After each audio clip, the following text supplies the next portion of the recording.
Hello दोस्तों, मेरा नाम Satish Sharma, motivational speaker, life coach. आज मैं आपको बताने वाला हूँ कि कुदरत जो भी आपके साथ करेगी उसमें कहीं ना कहीं हमारा ही हित होता है। हमारा ही उसमें कुछ ना कुछ बहुत बड़ा ऐसा हित होता है जो उस कुदरत ने हमारे लिए सोचा होता है।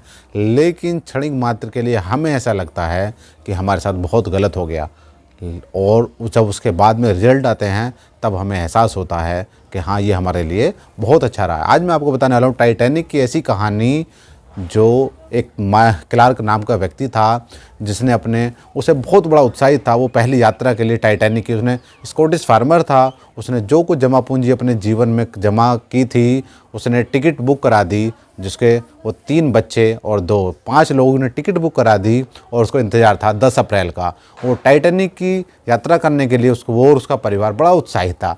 लेकिन 10 अप्रैल से पहले 5 अप्रैल को ही अचानक उसके बच्चे के कुत्ते ने काट लिया होता है। उसके पालतू कुत्ते ने काट लिया, जिस वजह से बच्चा बीमार हो गया। वो बड़ा परेशान हुआ। पत्नी ने कहा कि आप खुद चले जाना, स्वयं चले जाना, लेकिन मैं बच्चे को छोड़कर नहीं जा सकती, क्योंकि इस पर एक माँ का दर्द ही माँ ही जान सकती है जो बच्चे ऊपर कितना भारी उस समय वो दुख था। लेकिन वो खुद परेशान थे, और जब 10 तारीख आ गई थी, उन्होंने जाने का फैसला मना कर दिया कि हम इस यात्रा को नहीं करेंगे। लेकिन टिकट का पैसा रिफंडेबल नहीं था, इसलिए उन्होंने अपनी तो भीगी हुई आंखों से, कहीं ना कहीं आंसू थे आंखों में, जब टाइटैनिक अपनी यात्रा पर निकला और वो वापस आए, और उन्होंने कुत्ते को बहुत मारा।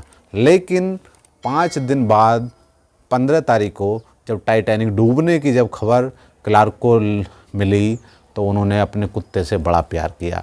उन्होंने सोचा कि यदि ये कुत्ता मेरे बच्चे को नहीं काटता, हम चले जाते, तो हमारा आज पूरा परिवार ख़त्म हो जाता, हम भी डूबकर मर जाते। लेकिन उसमें कहीं ना कहीं हित था।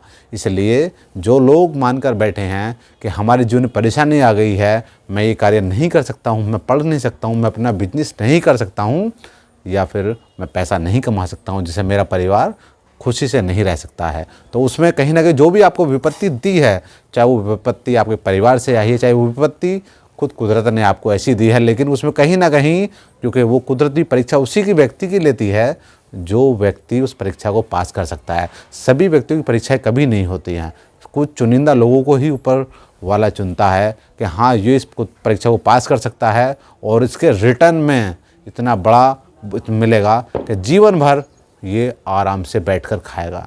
लेकिन हम कहीं ना कहीं उस अवसर को गंवा देते हैं जो हमारे जीवन में कभी दोबारा नहीं आता है, और हम उस एक आफत से हम इतने टूट जाते हैं जो हम कुछ आगे नहीं कर पाते हैं। तो ये कहानी से हमें सीख मिलती है, जो भी आपके साथ होगा अच्छे के लिए ही होगा। जो लोग थोड़ी सी परेशानी से तिनके की तरह बिखर जाते हैं, आपको तिनके की तरह नहीं बिखरना है।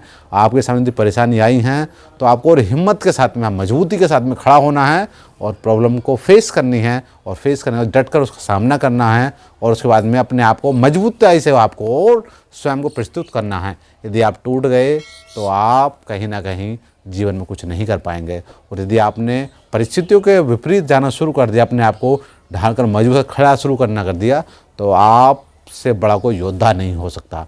क्योंकि परिस्थितियाँ तो सबके सामने आती ही हैं विपरीत, लेकिन जो उनको पार कर जाता है वही इतिहास रचता है, वही अपने क्षेत्र में बापू कहलाता है। और जो परिस्थितियों के सामने झुक गया वो कहीं ना कहीं टूट गया, वो कहीं ना कहीं टूटता तो स्वयं है ही, और वो जीवन में कुछ नहीं कर पाता है। इसलिए यदि आपके साथ भी ऐसी प्रॉब्लम आती हैं तो कमेंट में ज़रूर बताएं। जिन लोगों के साथ में ऐसी परेशानी आई हैं, जो टूट कर बैठ चुके हैं, जो थक कर बैठ चुके हैं, मैं कुछ नहीं कर पाऊँगा, वह कमेंट में अपनी राय ज़रूर दें। और ऐसे ही पावरफुल मोटिवेशन वीडियो के लिए हमें सब्सक्राइब करना ना भूलें।